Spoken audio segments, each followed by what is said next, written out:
민수기 31장입니다. 31장 1절에서 12절까지요. 31장 1절에서 12절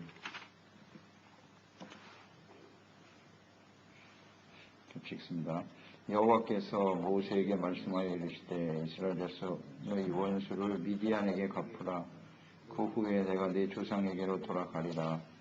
모세가 백성에게 말하여 이르되 너와 함께 있는 사람들 가운데서 전쟁에 나갈 사람들을 무장시키고 미디안을 치러 보내어 여호와의 원수를 갚되 이스라엘 모든 지파에게 각 지파에서 1000명씩을 전쟁에 보낼지라 하매 각 지파에서 1000명씩 이스라엘 백성 100만 명 중에서 12,000명을 택하여 무장을 시키는지라. 모세가 각 지파에게 1000명씩 싸움에 보내되 제사장 엘르아살의 아들 비느하스에게 송수의 기구와 시노나팔을 불러서 그들과 함께 전쟁에 보내매 그들이 여호와께서 모세에게 명령하신 대로 미디안을 쳐서 남자를 다 죽였고 그 죽인 자 외에 미디안이 5 왕을 죽였으니 미디안의 왕들은 에이와 레겜과 수루와 후루와 레바이며 또 부올의 아들 발람을 칼로 죽였더라. 이스라엘 자손이 미디안의 부녀들과 그들의 아이들을 사로잡고 그들의 가축과 양떼와 재물을 다 탈취하고 그들이 거처하는 성읍들과 촌락을 다 불사르고 탈취한 것, 노력한 것, 사람과 짐승을 다 빼앗으니라. 그들이 사로잡은 자와 노력한 것과 탈취한 것을 가지고 여리고 맞은편 요단강가 모압 평지의 진영에 이르러 모세와 제사장 엘르아살과 이스라엘 자손의 회중에게로 나아오니라. 원수를 대적하라. 가나안 땅 입성을 위한 준비를 지금 하나님께서 하고 계시고 하나님께서 가나안 입성을 위해서 하나님 백성들은 아직도 불순종하고 있죠. 믿음이 연약하고 또 불평하고 미혹에 빠져 죄를 짓는 백성들을 위해서 주님께서는 인구조사를 하게 하셨고 그를 통해서 이제 전쟁에 나갈 용사들을 하나님이 선출하신 것이죠.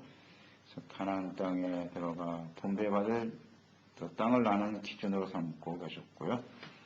이스라엘 백성들의 싸움, 전쟁, 그 다음 승리에 대한 믿음 이런 것들을 주님께서 좀 갖게 하시고 이끌어가고 계십니다. 그 이후에 강조하신 것이 제사와 절기를 잘 지키라는 것이었고요. 소원 규례까지 명하셨어요. 그러니까 이스라엘이 가나안 땅에 들어가는 것은 하나님의 주도로 이루어지는 것이고 또 하나님의 말씀대로 반드시 성취될 것이다. 그래서 분명히 말씀하고 계신 것이고 또 가나안 땅에 들어가서 승리하기 위해서는 제사와 절기 이런 걸 통해서 우리가 봤죠. 하나님 앞에 의롭고 거룩한 하나님의 백성으로 바르게 세워져야 한다는 거죠. 제사와 절기. 그래서 잘 지켜가는 것이 진정 하나님의 뜻이다. 그렇지 않으면 거룩한 하나님의 나라를 세우고자 하는 것이 삶의 목적이기 때문에 이것이 우선되지 않으면 승리할 수 없다라는 것을 강조하고 계시네요. 그러니까 이스라엘 백성들이 광야에서 우상 숭배에 빠지게 했던 사람들이 이제 미디안 사람들인데 미디안 사람들을 공격해서 멸절시켜라. 저는 이렇게 명령을 내리시네요. 가나안 입성하기 전에 미디안 사람들을 공격해서 멸절시켜라고 하셨어요. 그러니까 이스라엘을 타락시켜서 우상 숭배 음행으로 24,000명이나 죽겠잖아요. 미디안 사람들이. 미디안은 하나님께서는 이스라엘의 원수다 이렇게 말씀하고 계시고요. 또 여호와의 원수를 그들에게 갚아라 이런 말씀도 하셨고요. 이런 걸 보면 원수라는 말을 사용하셨는데 우선 이스라엘이 정쳐 싸워야 될 대적이 누군가 원수가 누구인가를 아주 분명히 하고 있죠. 미디안의 배후의 역사는 악한 원수 마귀와의 싸움이다. 그래서 우리가 언제나 눈에 보이는 상황만을 보지 말고 배후의 역사는 악한 원수 마귀의 실체를 볼 수 있어야 된다. 그것을 우리는 생각하게 됩니다. 그들이 미디안에서 범죄하게 된 원인 중에 하나가 음식을 가지고 원망 불평했던 일이 있었죠. 하나님이 내려주시는 만나를 싫어했단 말이에요. 또 불평하고 있을 때 미디안 사람들이 그 잔치에 초청을 하게 된 거예요. 맛있는 음식을 먹고 마시고 함께 즐기자고 미혹했고, 그것이 이제 우상에 절한 재물을 음식을 먹고 마시게 하는 일인데, 그거 참여함으로써 결국 함께 우상 숭배하게 되고 음행까지 범하는 이스라엘 백성들을 보았습니다. 이 악한 원수 마귀의 공격 방법을 우리는 항상 주목해야 돼요. 불평하고 원망하고 있을 때 원수 마귀가 공격을 해서 미혹하여 쓰러지게 한다는 사실, 그래서 우리는 잘 생각해야 합니다. 미디안을 통해서 이 범죄한 이스라엘 백성들이 하나님 앞에 공의 심판을 받아서 24,000명이나 죽었는데요. 이스라엘 백성들이 하나님의 공의 심판을 받았고 또 그들을 범죄하게 한 미디안 역시 하나님의 공의 심판을 당하게 된다는 거죠. 이것을 잘 보여주고 계시네요. 그래서 이스라엘 자손의 원수를 미디안에게 갚아라. 2절 3절에 잘 나와 있는데요. 원수를 갚아라. 하나님의 원수다. 이렇게 이제 말씀하고 계시는데, 이 말씀 우리가 잘못 이해하면 안 되죠. 하나님의 원수를 사랑하라고 하셨는데, 이스라엘 원수를 다 죽이라고 하시는 것은 하나님의 말씀과 대치되는 것이냐. 이스라엘의 원수는 이스라엘을 미혹하고 타락시켜서 이스라엘 전체를 가나안 땅에 들어가지 못하게 하는 거예요. 악한 원수 마귀죠. 여기서 말하는 원수는 이스라엘을 대적하여 하나님 공동체 전체를 흔들어 놓는 악한 원수 마귀의 도구가 되었던 사람들을 얘기하는 거예요. 그리고 그 원수를 갚는 것이 누구냐? 여호와의 원수라고 하셨잖아요. 하나님께서 친히 행하시는 일이다. 주님이 명령하셨고, 그러니까 원수 갚는 일은 하나님께 있는 거예요. 우리가 하는 일이 아니라. 그래서 좀 구분할 필요가 있고요. 하나님의 뜻을 방해하는 일은 하나님을 대적하는 원수이기 때문에 하나님의 공의와 심판에 직면하게 된다는 사실, 또 하나님께서 명령하신 일이다. 이것을 우리는 생각하게 되죠. 그러니까 이스라엘 전체를 부패하고 타락하게 하는 일에 대해서 하나님께서는 반드시 그들을 원수로 규정하고 대적하신다. 이런 것을 우리는 생각하게 되는 겁니다. 그리고 다만 우리가 개인적으로 우리를 힘들게 하고 어렵게 하는 사람들이 있어요. 그건 이스라엘 공동체고, 우리가 개인적으로 우리를 힘들게 하는 사람, 그래서 우리가 원수라고 생각할 수도 있겠는데, 이건 개인적인 측면에서 생각해야 돼요. 그래서 그들에 대해서는 우리가 원수를 갚는 것이 아니라 하나님께 맡기고, 이렇게 원수 갚는 것은 하나님께 있으니까 우리는 불쌍히 여겨야 된다. 개인적으로 볼 때는 이런 거 잘 구분할 수 있어야 되겠죠. 불쌍히 여기고, 이것이 이제 하나님의 뜻이다라는 걸 생각하게 됩니다. 4절로 6절에 보면 이 미디안과의 전쟁에 있어서 승리에 필요한 요소가 있다. 전쟁에 나갈 때 두 가지를 강조하셨는데, 하나는 승리의 요소라고 봐야죠. 각 지파에서 1000명씩을 처출해라 그랬습니다. 1000명씩, 그러니까 12지파니까 12,000명인데요. 100만인 중에 12,000명이다. 이렇게 말씀하고 있죠. 12,000명. 왜 12,000명만 하나님이 뽑아서 미디안을 치라고 하셨는가? 미디안은 왕들이 5명이나 있어요. 그만큼 미디안 세력도 굉장히 큰 세력인데 왜 12,000명만 뽑으라고 하셨는고? 그걸 우리가 좀 주목할 필요가 있겠죠. 끝뜻은 분명할 거예요. 소수 정예로 싸우라고 하는 것인데, 인간의 힘을 의지하지 않게 하시는 거죠. 이 전쟁과 싸움은 하나님께서 싸워 승리하게 하실 것이다. 이것이 이제 1000명씩 12,000명에 나타난 뜻이라고 보여집니다. 그 전쟁이라고 하는 것은 하나님이 함께 하시고 싸우시는 전쟁은 사람의 많고 적음에 있지 않다. 숫자가 중요한 것이 아니라는 것을 하나님께서 깨우쳐 주시기 위함이다. 하나님의 능력을 의지하라고 하는 뜻이겠죠. 이것은 장차 미디안과의 전쟁은 가나안 정복 전쟁에 필요한 하나의 훈련이라고 봐야죠. 훈련입니다. 미디안을 멸절시킬 때, 공격할 때 필요한 인원, 소수 종회로 하나님이 세우셨다. 또 하나의 승리 요소는 뭐냐면 제사장 엘르아살의 아들 비느하스가 나가네요. 비느하스에게 성소의 기구와 나팔을 들고 나가게 하셨다. 군인들만 나가서 싸우는 게 아니라 제사장 엘르아살의 아들 비느하스, 제사장이 성소의 기구를 들고 나갔다. 그리고 신호 나팔을 들고 나팔을 불었다. 하나님이 함께 하시는 거죠. 그래서 이 싸움은 하나님이 싸우시는 싸움이다. 이것을 분명히 알게 하시는 겁니다. 군인들만 나가서 이기는 게 아닙니다. 언제나 이 전쟁은 하나님의 뜻에 의해서 시작되어져야 되고 또 하나님이 주도하시는 것이고 오직 하나님을 믿고 의지하는 그 믿음에서 나와야 되는 것이고 그리고 하나님이 우리와 함께 하셔서 싸우신다라고 하는 이런 분명한 생각을 가지고 나가야 승리할 수가 있는 것이죠. 하나님이 함께 하시지 않으면 그 전쟁은 절대 승리할 수 없다. 하나님을 함께 하시는 하나님을 믿고 의지하고 순종하라. 간단하네요. 이것이 승리의 비결입니다. 승리의 비결이죠. 7절로 11절에 보면 미디안 남자들을 다 죽였다 그랬어요. 전쟁에 나온 사람들, 그 남자들이 다 죽임을 당하는 거죠. 멸절시켰다. 미디안의 왕 5명 모두가 또한 죽임을 당하게 되었고요. 31장 10절에 보면 그 죽은 사람들 중에 이제 거기 8절이네요. 부올의 아들 발람 여기 나오죠. 칼로 죽였더라. 미디안의 5왕들과 함께 죽임을 당했어요. 발람. 거짓 선지자 발람이 이제 여기서 처형을 당하게 되는데 발람이 거짓 선지자의 사탄의 종이라는 것이 분명하죠? 분명합니다. 그가 왜 여기서 죽임을 당하게 됐나를 생각해 봐야죠. 모압 왕의 청탁으로 이스라엘을 저주하려고 했던 사람. 하나님이 이걸 틀어 막았죠.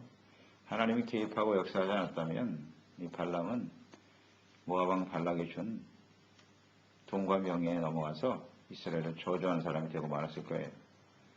하나님이 가로막아버렸죠.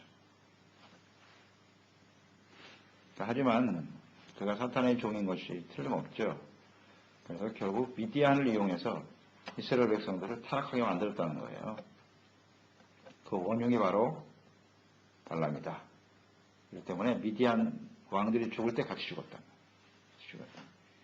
미디안이 이스라엘 백성들을 미혹하여 우상 숭배하고 음행하게 해서 수만 명이 죽게 하는 원인 제공을 했다는 것이죠.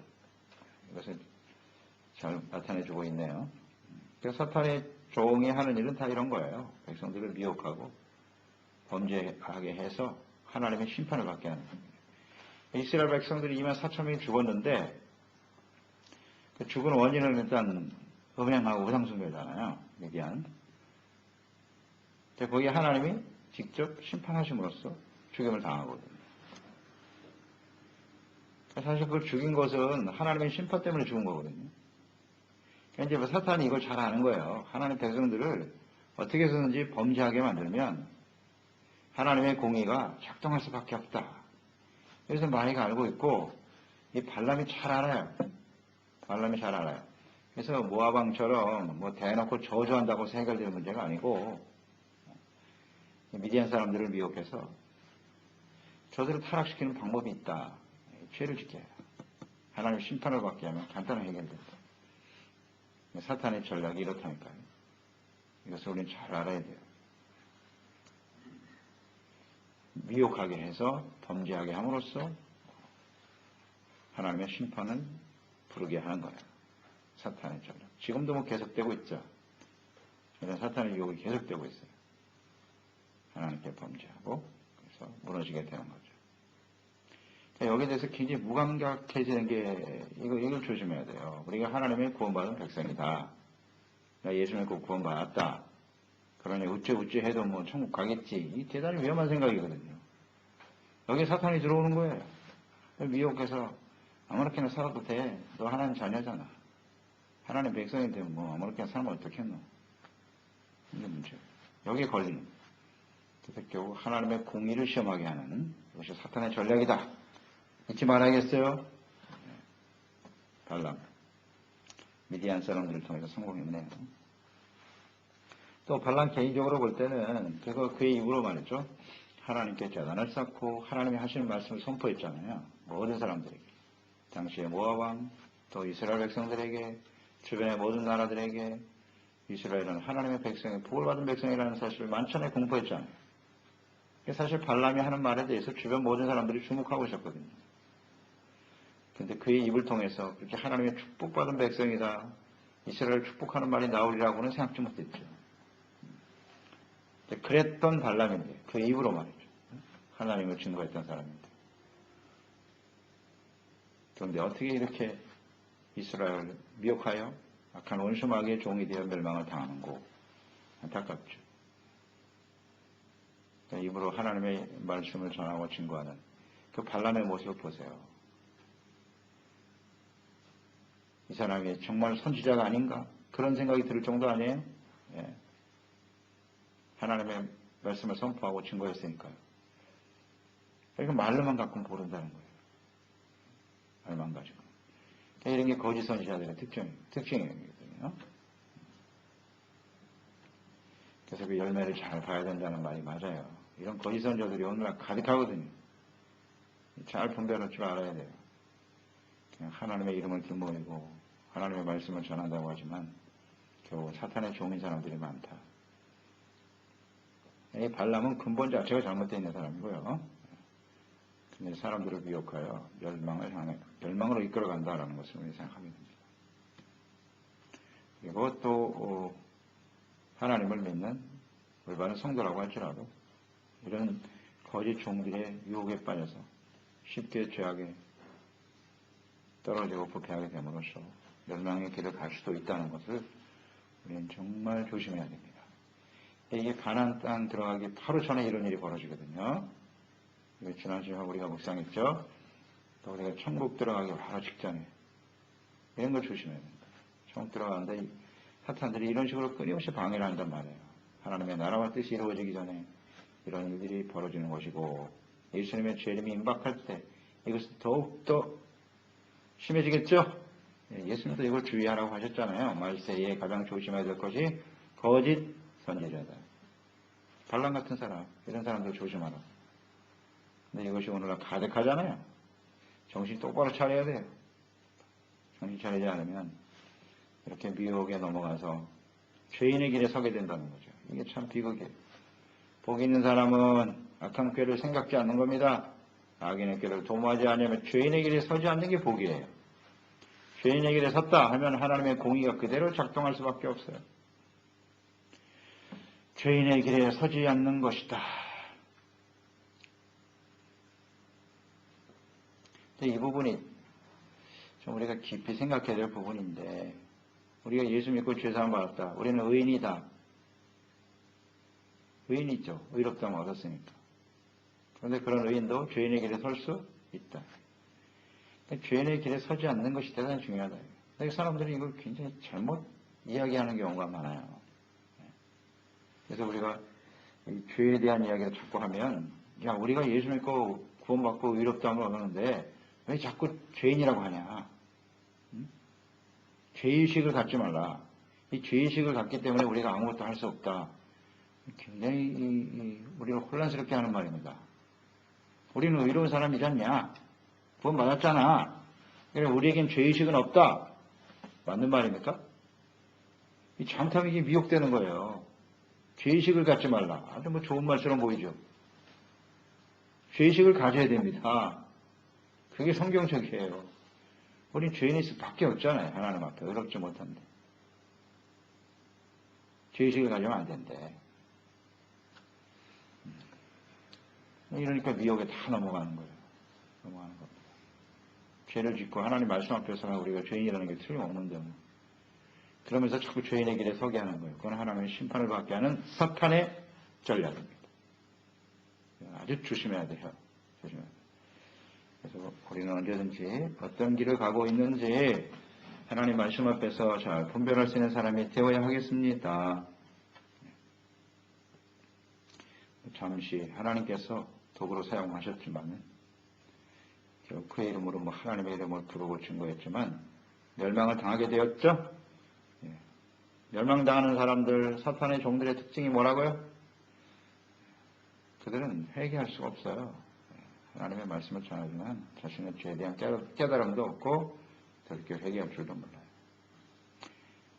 이렇게 하나님이 직접 개입하시고 나귀의 입을 열어서 말하는 음성도 듣게 하시고 이 정도 되면 하나님 앞에 돌이켜야 되는 거 아니에요? 그 사람은 원래 사탄의 도구거든요. 나귀의 종이었으니까 야 하나님이 정말 살아계시는 하나님이시로구나 이걸 알았을 거 아니에요. 발람이 그런 과정을 통해서 그러면 회개를 했어야지. 제가 지금까지 사탄의 종노릇하며 살았습니다. 하나님 회개했어야 되는데 회개가 전혀 안 됩니다. 결국 죽임을 당하죠.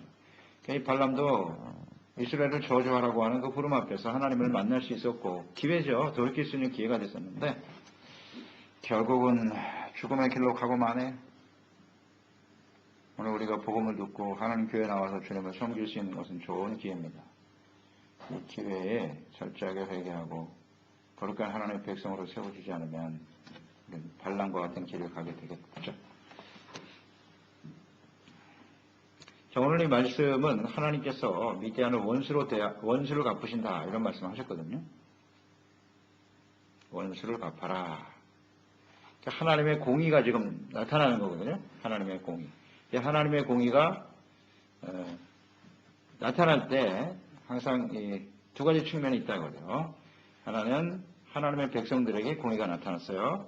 우상숭배 음행함으로써 24,000명이 죽었으니까요. 하나님의 공의가 누구에게 나타났다? 하나님의 백성에게. 이걸 주목하셔야 되고 또 하나는 그 이스라엘 백성들을 범죄하여 타락하게 만든 원인을 제공한 사람들이 미디안이거든요.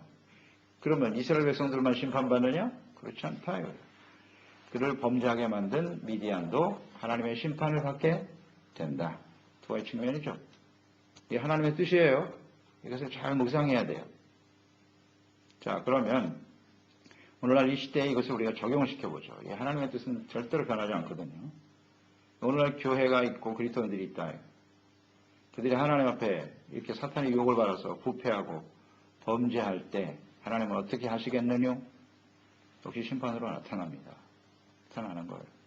그러니까 우리가 심판을 생각할 때 이제 예수님의 재림과 연결해서 생각해야죠. 예수님의 재림은 심판이죠. 그 심판 속에는 악에 대한 하나님의 공의와 또 그 가운데서도 믿음을 지키고 회개하고 돌이키고 의의 삶을 소중하게 여겼던 사람들에게는 상급이 되는 거죠. 당연하죠. 그 심판은 그렇게 두 가지 측면이 있는 거죠. 그런데 하나님의 백성들에게도 이런 심판이 일어날 수밖에 없음을 아시기 때문에 계시록의 시작이 교회를 향해서 주님을 외치고 계시는 거죠. 제발 좀 회개하라. 이기는 자가 돼야지. 그렇지 않으면 하나님이 촛대로 옮겨버리신다잖아요. 하나님의 심판이 그들의 가운데도 나타날 수밖에 없다. 이건 성경 전체가 우리에게 보여주고 있는 겁니다. 이 하나님의 뜻은 변하지 않거든요. 애굽에서 구원받은 어떻게 구원한 백성들인데 그렇잖아요. 10가지 재앙 쏟아붓고 홍해를 갈라서 구원해내신 백성인데 왜 여기서 이렇게 죽이냐 허망하게. 어떻게 구원한 사람들인데 그렇잖아요. 그게 하나님의 공의라고요. 어쩔 수 없어요. 죄악 가운데 서면 하나님의 공의는 예외가 없다니까요. 그리고 또 하나는 그들을 타락한 지금 오늘 교회와 그리스도인들이 심각한 부패와 타락으로 이어가고 있단 말이죠. 그래서 우리는 자꾸 상황만 보지 말고 그 배후의 역사는 악한 원수 마귀를 잘 볼 수 있어야 돼요. 그래서 이 마귀와 싸워서 이겨야 되는 건데 그래서 지금 부패로 가기 때문에 교회와 그리스도인들이 하나님의 심판을 자초하게 되는 거예요. 어쩔 수 없어요. 그러면 교회와 성도들만 심판을 당하느냐? 오늘날 교회와 그리스도인들을 부패하고 타락시키는 것이 무엇입니까? 악한 원수마귀가 하는 일이지만 무엇을 통해서 지금 교회와 그리스도인들을 부패하고 타락하게 만들고 있죠? 미디안. 오늘날 이 미디안은 뭐예요? 한마디로 말하면 세상입니다. 하나님이 없는 세상이 지금 하나님의 백성들, 그리스도인들과 교회를 타락시키고 있다고요. 그렇잖아요. 세상이잖아요. 하나님 없는 세상, 쾌락으로 가득하고 물질주의, 황금만능주의, 인본주의가 가득한 세상이 사람들을 이렇게 미혹하고 부패하게 만들고 있거든요. 그러면 하나님께서 교회와 그리스도인들을 이렇게 부패하고 타락하여 하나님의 심판을 자초하게 하는 그들을 어떻게 하실까요? 미디안처럼 심판하신다니까요. 그래서 이 심판의 내용이 뭐냐? 그게 바로 요한계시록이에요. 그렇잖아요? 하나님의 심판이 나타나야지 당연히 하나님의 백성들뿐만 아니라 하나님의 백성들을 오늘날 타락으로 이끌어가는 세상 반드시 망합니다. 그래서 계시록 18장 2절 이하에 보면 힘찬 음성으로 외쳐 이르되 무너졌도다 무너졌도다 큰 성 바벨론이여 귀신의 초소와 각종 더러운 영이 모이는 곳과 각종 더럽고 가증한 새들이 모이는 곳이 되었도다. 바벨론이 무너졌다고 외치고 있거든. 큰 성 바벨론이 무너졌도다. 하나님의 그 7년 환란 동안 쏟아부는 재앙으로 인해서. 여기서 바벨론은 무엇을 의미한다고요? 세상이에요. 인본주의적인 세상. 하나님이 없는 세상. 교회와 성도들을 부패와 타락으로 이끄는 미디안. 이관. 같은 뜻이에요. 그러니까 당연히 그들이 심판을 받아야죠. 그러니까 우리는 어디 편에 서 있느냐가 대단히 중요해요. 위치 선정. 우리가 어디에 서 있느냐. 이게 매우 중요하다고요. 세상에 서 있으면 그들과 함께 죽는 거예요. 함께 죽어요. 교회 안에 있으면서도 교회가 세속화되고 세상의 길로 가면 하나님의 심판을 견딜 수가 없어요. 시편 1편 아닙니까? 악인은 의인의 회중에 들 수 없다. 의인과 악인이 쫙 갈라지는 것이 하나님의 심판이기 때문에 의인은 하나님이 인정하시고 악인은 바람에 나는 겨와 같아서 하나님의 심판을 절대로 이길 수 없다라는 얘기죠. 그랬을 때 악인은 불신자만을 의미하는 것은 아니잖아요. 그래서 그 악인의 의미를 좀 잘 이해하고 회개하고 돌이키지 못하면 악인이 되는 거예요. 회개하고 돌이키면 용서받고 의롭다함을 항상 유지할 수 있다는 거 잊지 말고 이 세상은 어차피 불타버릴 세상입니다. 아멘. 정신 똑바로 차려야 돼요. 그래서 해를 거듭할수록 말이죠. 너무 세상의 마음을 빼앗기고 살면 안 돼요. 우리 중심이 어디 있어야 하는지 잘 좀 생각하고요. 거룩한 하나님의 백성으로 이 땅에 하나님의 나라와 영광을 위해서 이 싸움의 승리자가 되는 저희들이 되어야겠습니다. 하나님 아버지, 오늘도 주님의 말씀을 듣습니다. 하나님께서 이스라엘 백성들을 부패와 타락으로 이끌었던 미디안 사람들, 하나님의 원수라고 하시네요. 이스라엘의 원수요 여호와의 원수다. 그들은 멸망받아야 마땅하다. 다 멸절당했습니다. 이 하나님의 뜻을 우리는 잘 생각합니다. 이 하나님의 공의는 하나님의 백성들의 죄를 진 백성들에게도 나타나고 그를 타락으로 이끌어갔던 미디안 그들도 역시 하나님의 짓는 심판 가운데 떨어진다. 이것은 성경 이스라엘 역사 전체에 나타나는 뜻이에요. 바벨론도 이스라엘을 심판하는 도구로 사용되었으나 역시 하나님의 공의의 심판 앞에 바벨론은 무너졌죠. 다 망했습니다. 오늘날 이 마지막 세상도 마찬가지입니다. 교회와 그리스도인들이 부패와 타락으로 인해서 하나님의 심판을 자초할 수밖에 없는 것이 마지막 때의 모습이고요.